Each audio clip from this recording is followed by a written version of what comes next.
مالدار زمیندار او هغه سره یو نوکر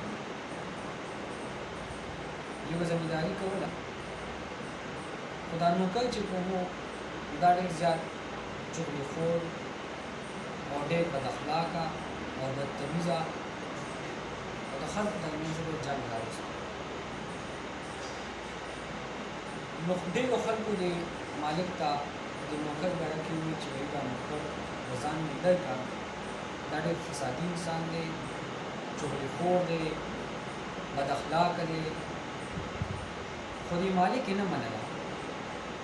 مالک یې ویل زه نه منم، بلکل دی څنګه دوه کورې دی څنګه روان کړي، دوه کسان دی څنګه روان کړي. کسان چې دی روانې ویلې هغه پوهه نه وي. خو بهر حال د مالک د خلکو خبره ونه منله او نوکر یې د ځان ملګری نه کړ. یو ورځ مالک او نوکر دواړه په پټي کې لګیا وو، کار یې کولو. مالک د نوکر نه تپوس وکړو چې ته دا خلک څنګه جنګې، ته دوه کسان څنګه جنګې، دوه کسان څنګه جدا کې، ما ته ډېر شکایت راځي خو زه نه منم.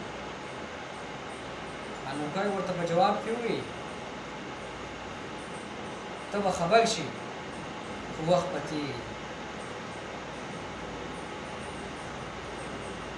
ورځې تېرېدې یو ورځ دا نوکر د مالک کور ته لاړی او مالک په کور کې نه و. او د مالک ښځې ته یې وویل چې مالک فلانکي کلي ته تللی دی او هلته کې هغه د بل واده خبره جوړه کړې او بل واده کوي. بیبي حیرانه شوه او ډېره زیاته غوسه شوه. دا به څه کېږي وایي او دا څه چلو شو. نوکر ورته وویل غم مه کوه، د دې علاج ما سره شته. په فلانکي کلي کې یو پیر دی، هغه سره ما د دې خبره کړې ده، دا ستا مسله به حل شي، واده به پاتې شي. خو د دې لپاره به ستا د خاوند د ګیري دوه ویښته پکار دي. هغه ورته وویل چې صحیح ده.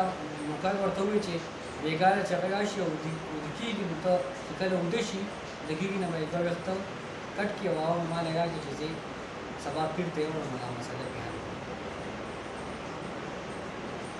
نوکر لاړو کور ته. بله ورځ نوکر لاړو، په پټي کې بیا د یو ځای شول مالک او نوکر. نوکر مالک ته وایي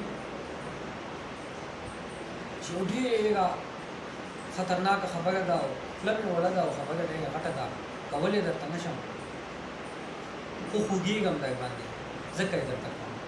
مالک ورته وایي وایه څه خبره ده، خبرې کوه. نو دی ورته وایي چې د کور مېرمن د بل چا سره تعلق ساز کړی دی. د کور مېرمن د بل چا سره تعلق ساز کړی دی. هغه ورته وایي دا ته څه وکړې ورته وایي نوکر ورته وایي چې مالک ته نن ازمېښ وکړه د شپې، نن هسې ویده شه خو پکې زړه نه ویښ یا ته اوره چې دا څه کوي. مالک د نوکر په خبره اعتبار نه وکړو، خو بهر حال کور ته چې لاړو ذهن ته یې راغله چې یاره ته راشه ازمېښ وکړه چې څه کېږي. مالک ویده شو، ویده نه و خو سترګې هسې پټې کړې، پکې نه ویښ و، سترګې یې پټې کړې. چې لږ ساعت تېر شو، کافي ټایم تېر شو، نو د ښځې چې دی نو چڼه راغستې ده او د ښځې چې دی نو چڼه راغستې ده او د خاوند نه یې ږیره کابو کړه.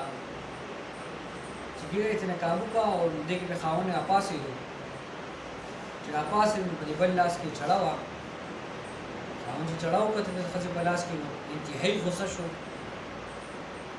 او ډېر بې اختیاره چې دی نو دا ښځه یې ووهله، ځان پوهه نه شو، تر دې حده پورې ووهله چې ښځه مړه شوه. د مالک ښځه مړه شوه، کور مېرمن لاړه مړه شوه، دومره یې ووهله ناپوهۍ کې. نوکر چې خبر شو هغه ډایرکټ لاړ او د ښځې لورو ته یې وویل چې خور یې درته مړه کړه، مالک درته خور مړه کړه. بس هلته ننګونه راغل، خور پوښتنه یې وکړه، خور مړه ده، واقعي ویې کتل خور مړه ده. بس هغه لګیا شو په دې مالک باندې اخته شول او مالک یې مړ